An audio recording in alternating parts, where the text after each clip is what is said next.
Menang dalam pertarungan rohani. 2 Korintus 10 ayat 4.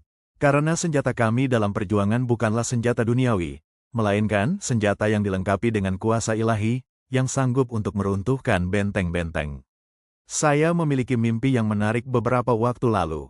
Dalam mimpi itu, saya diserang oleh sekelompok kalajengking yang besar dan mengancam. Namun, saya merasa dilindungi oleh tirai kelambu putih yang tidak dapat ditembus oleh kalajengking tersebut.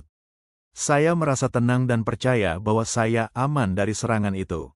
Pertarungan rohani adalah realitas yang dihadapi banyak orang percaya. Mimpi tentang diserang kalajengking tapi tidak berhasil masuk bisa menjadi simbol pertahanan diri kita terhadap ancaman rohani.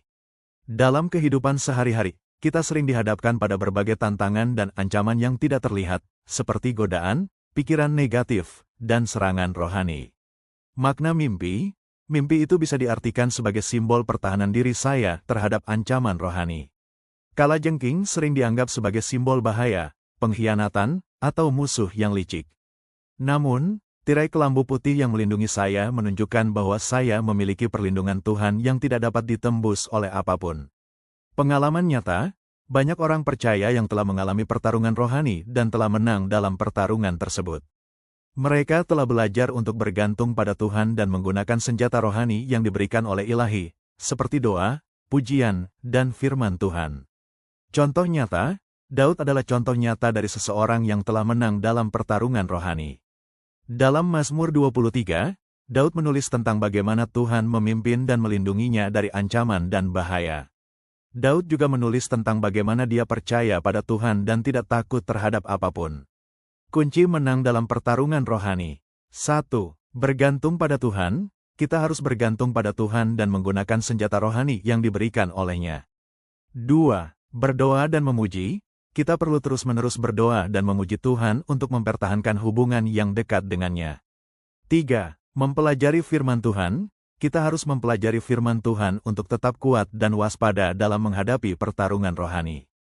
Renungkan kembali, apakah kamu sedang menghadapi pertarungan rohani? Apakah kamu merasa terlindungi dan dilindungi oleh Tuhan? Renungkan kembali bagaimana kamu dapat bergantung pada Tuhan dan menggunakan senjata rohani untuk menang dalam pertarungan rohani. Pesan artikel, pertarungan rohani adalah realitas yang dihadapi banyak orang percaya.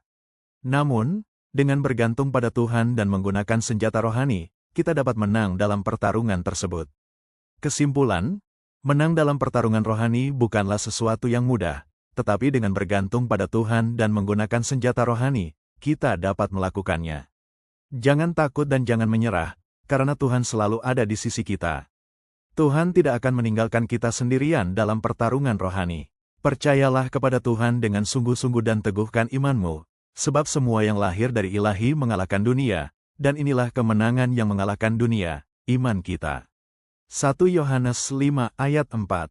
Jadi, dengan demikian, hanya dengan Tuhan kita dapat hidup berkemenangan dan memenangkan setiap pertarungan, baik peperangan secara rohani maupun duniawi.